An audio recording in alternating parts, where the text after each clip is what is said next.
برہان اور نشوہ ایک دوسرے کے مقابلے میں کھڑے ہیں، اور برہان، جس کے بارے میں مشہور ہے کہ وہ آج تک کوئی کیس نہیں ہارا، زندگی میں پہلی بار وہ کیس ہارنے والا ہے، جبکہ نشوہ کی جیت ہونے والی ہے۔ نشوہ کو یہ افسوس تو ہے ہی کہ برہان عمار کا کیس لڑ رہا ہے، لیکن اس سے زیادہ افسوس اس بات کا ہے کہ وہ برہان کو ایک بہت ہی اصول پسند اور سچائی کے راستے پہ چلنے والا لائر سمجھتی تھی، لیکن نشوہ کے تمام اندازے غلط ثابت ہوتے ہیں، کیونکہ نشوہ جانتی ہے کہ برہان کو اچھے سے پتا ہے کہ اصل مجرم عمار ہے۔ اس کے باوجود عمار کا ساتھ دینے کی آخر کیا تک بنتی ہے؟ نشوہ کو تو یہی لگتا ہے کہ برہان جیسے لوگ بھی پیسے کے عوض بک جاتے ہیں۔ یقیناً تایا ابا نے بہت بڑی اماؤنٹ آفر کی ہوگی، جس کے عوض برہان سر نے اپنا ضمیر تک بیچ دیا۔ بہرحال اب چونکہ عدالت میں کیس چل رہا ہے، نشوہ اور برہان دونوں کے پاس بہت ٹھوس ثبوت موجود ہیں، برہان کے پاس عمار کو بچانے کے لیے، جبکہ نشوہ کے پاس عمار کو سخت سے سخت سزا دلوانے کے لیے۔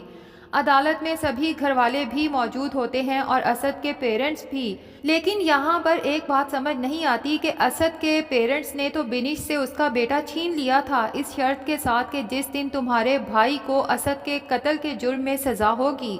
اس دن تمہیں تمہارے بیٹے سے ملنے دیا جائے گا، لیکن عدالت میں بنش کا بیٹا بنش کے پاس ہوتا ہے۔ ادھر کٹہرے میں سوال و جواب کا سلسلہ شروع ہوتا ہے۔ سب سے پہلے گواہوں کو بلایا جاتا ہے، وہ پولیس آفیسر جس نے موقع سے عمار کو گرفتار کیا تھا۔ نشوہ جب پولیس آفیسر سے سوال جواب کرتی ہے تو پولیس آفیسر یہی بتاتا ہے کہ اسد کی ڈیتھ جس گولی اور ریوالور سے ہوئی ہے، ہم نے موقع سے وہ ریوالور اور گولی اپنی تحویل میں لی، اس ریوالور کا لائسنس عمار کے نام پہ ہے، جبکہ عمار بھی موقع واردات پہ موجود تھا۔ نشوہ جج صاحبہ سے کہتی ہے کہ اس سے بڑھ کے اور کیا ثبوت ہوگا جس کے پیش نظر یہ ثابت کیا جائے کہ عمار ہی اسد کا قاتل ہے، لیکن برہان فوراً ہی اپنا پوائنٹ ریز کرتا ہے اور جج صاحبہ سے کہتا ہے کہ میں مانتا ہوں عمار کا ریوالور بھی وہاں پہ موجود تھا، جس سے چلنے والی گولی کی وجہ سے اسد کی ڈیتھ ہوئی، اور عمار بھی وہاں پہ موجود تھا، لیکن عدالت ہمیشہ ٹھوس ثبوت مانگتی ہے۔ کیا مس نشوہ یا یہ پولیس آفیسر یہ بات ثابت کر سکتا ہے کہ وہ گولی چلائی بھی عمار نے تھی؟ کیا وہاں پہ کوئی چشمدید گواہ موجود تھا جو اس بات کی گواہی دے سکے؟ تو پولیس آفیسر کہتا ہے کہ جب ہمیں اطلاع ملی کہ اوپر بلڈنگ میں گولی چلی ہے تو ہم اپنی نفری کے ساتھ وہاں پہنچے، ہم نے صرف وہاں پہ اسد کی لاش اور عمار کو دیکھا تھا، لیکن کسی نے عمار کو گولی چلاتے ہوئے نہیں دیکھا۔ تو برہان کہتا ہے ٹھیک ہے، چشمدید گواہ نہیں تو کوئی سی سی ٹی وی فوٹیج ہی موجود ہوگی، اب ظاہر ہے کہ وہ بھی موجود نہیں ہے۔ تو برہان عمار کی فیور میں بات کرتا ہے کہ صرف وہاں پر عمار کی موجودگی اور اس کے ریوالور کی موجودگی اس بات کا ثبوت نہیں ہے کہ گولی عمار نے چلائی ہے، کہ اس کی وجہ سے عمار کو عمر قید یا سزائے موت کی سزا سنائی جائے، جبکہ پولیس نے بھی ہر طریقے سے عمار سے انویسٹیگیٹ کرنے کی کوشش کی ہے، لیکن عمار نے ابھی تک اپنے جرم کا اعتراف نہیں کیا۔ عمار جو وہاں اپنے زندگی موت کے فیصلے کے انتظار میں بیٹھا ہے، دل ہی دل میں افسوس بھی کرتا ہے کہ کاش میں اپنے ایموشنز پہ کنٹرول کر لیتا اور وہ گولی نہ چلاتا۔ اب برہان کی دوسری کوشش یہ ہے کہ عمار کو مینٹلی انسٹیبل قرار دیا جائے، کیونکہ اگر ایک پاگل آدمی کسی کو جان سے مار دیتا ہے جس کا علاج بھی کسی سائیکائٹرسٹ کے پاس چل رہا ہے، تو قانون ایسے مجرم کے لیے ہمیشہ نرمی برتتا ہے اور تب تک اس کا کیس فردر پروسیڈ نہیں کرتا جب تک اس کا ذہنی علاج نہیں ہو جاتا۔ نشوہ عدالت میں کہتی ہے کہ جج صاحبہ، اگر عمار پاگل ہوتا تو آپ خود ہی بتائیں کہ ایک پاگل کی تو شادی بھی ممکن نہیں، جبکہ میرے تایا ابا نے عمار کے ساتھ میری شادی کی، اور میں عمار کی بیوی ہونے کے ناطے اور پھر اس کی کزن ہونے کے ناطے، جس نے ساری زندگی عمار کے ساتھ ہی اسی گھر میں گزاری ہے،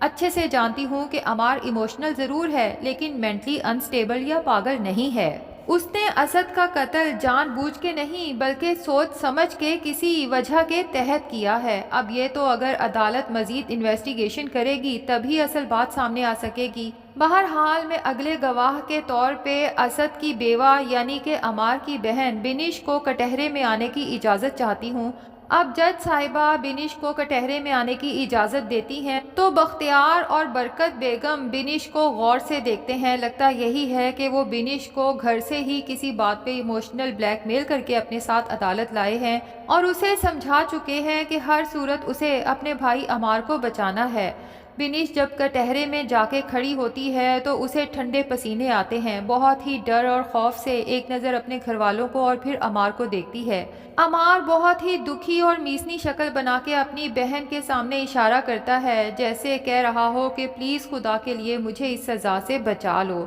لیکن بنش جو اپنے شوہر اسد سے بے تحاشا محبت کرتی تھی، وہ بھی فیصلہ کر چکی ہے کہ میں اپنے مرحوم شوہر کے ساتھ کوئی ناانصافی نہیں ہونے دوں گی، اس طرح تو اس کی روح ہمیشہ تڑپتی رہے گی۔ اور پھر میں اپنے بیٹے کو کیا جواب دوں گی جب وہ بڑے ہو کے پوچھے گا کہ آپ نے آخر میرے بابا کے قاتل کو سزا کیوں نہیں دلوائی؟ تبھی بنش نشوہ کی طرف دیکھتی ہے، دونوں آنکھوں ہی آنکھوں میں اشارہ کرتے ہیں اور انہیں پتا ہے کہ اب انہیں کون سا ثبوت عدالت میں پیش کرنا ہے جس کے بعد اس عمار کے بچنے کی کوئی گنجائش نہیں ہے۔ اور وہ آخری ثبوت ہے وہ فون کال جو بنش نے لاسٹ ٹائم کی تھی، اسد کی بجائے عمار نے اٹینڈ کی تھی اور اپنے منہ سے اعتراف کیا تھا کہ مار دیا تیرا شوہر، یہ خون میں لت پت پڑا ہے۔ یقیناً بنش کے موبائل میں کال ریکارڈنگ موجود ہوگی اور یہ آخری کال بنش نے ریکارڈ کر لی ہوگی۔ بختیار اور برہان جو دل ہی دل میں بہت سیٹسفائیڈ بیٹھے ہیں کہ سی سی ٹی وی فوٹیجز کے کیمراز تو ان لوگوں نے پہلے ہی غائب کروا دیے تھے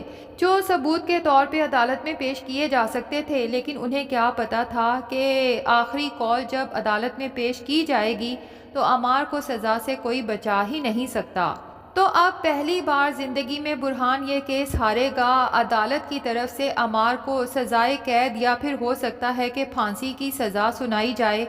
عدالت کا فیصلہ سننے کے بعد برہان اور نشوہ جب باہر آئیں گے تو باہر سوشل میڈیا اور ڈیفرنٹ ٹی وی چینلز کی ٹیمز آلریڈی ان کے انتظار میں موجود ہوں گی۔ برہان کا انٹرویو اس لیے لینا چاہتے ہیں کہ آج تک برہان نے کوئی کیس نہیں ہارا، زندگی میں پہلی بار کیس ہار کے اسے کیسا لگ رہا ہے، جبکہ نشوہ تو سوشل میڈیا پہ اس بات پہ وائرل ہونے والی ہے کہ تاریخ میں پہلی بار ایک بیوی نے اپنے شوہر کے خلاف کیس لڑ کے اسے سزا دلوائی۔ برہان نشوہ سے بات کرنا چاہتا ہے لیکن نشوہ تو برہان کی شکل بھی دیکھنا نہیں چاہتی کیونکہ اسے برہان سے شدید نفرت ہو چکی ہے۔ تو برہان کو احساس ہوگا کہ جھوٹ کا ساتھ دے کے نہ صرف وہ زندگی میں پہلی بار کیس ہارا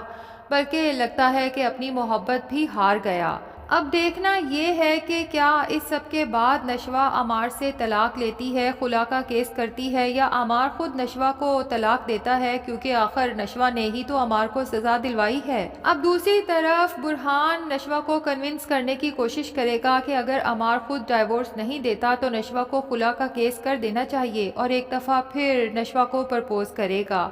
نشوہ جو پہلے برہان سے محبت بھی کرتی تھی اور اسے افسوس بھی تھا کہ اس کی شادی برہان سے نہیں ہو سکی، لیکن ناظرین لگتا یہی ہے کہ ڈرامے کا بہت ٹریجک اینڈ دکھایا جائے گا۔ برہان پہلی بار اپنے اصولوں کے خلاف گیا نشوہ کو پانے کے لیے، لیکن برہان کو ہار کا سامنا کرنا پڑے گا۔ کیس میں تو ہار ہوئی ہی، نشوہ کو بھی لگتا ہے ہمیشہ کے لیے ہار جائے گا کیونکہ نشوہ کبھی بھی ایسے انسان کے ساتھ زندگی گزارنا پسند نہیں کرے گی